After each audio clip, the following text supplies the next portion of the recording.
welcome to day 7 of the Lent Devotional series. The passage that we're going to be looking at today is Ephesians chapter 2, verses 11 to 22.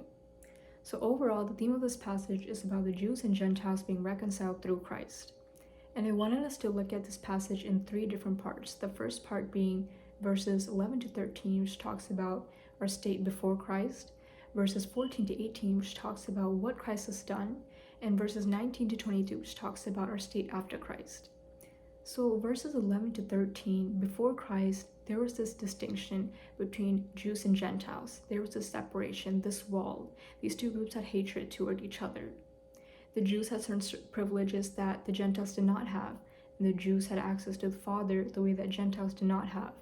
But we can see that in verses 14 to 18, Christ changes all of that.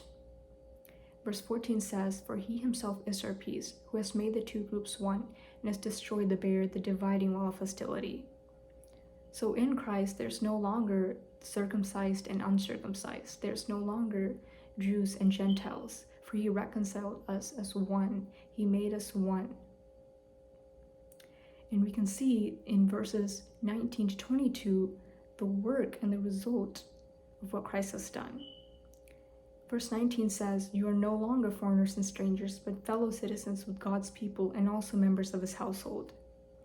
So us Gentiles who were once strangers and foreigners, are no longer foreigners and strangers. Us who were not once fellow citizens with God's people are now fellow citizens with God's people.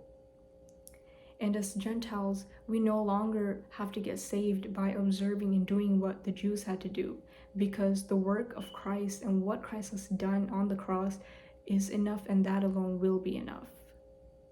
So as we move forward in this Lent season, I just hope and pray that we don't just remember what Christ has done during this time, but rather all the time, every day.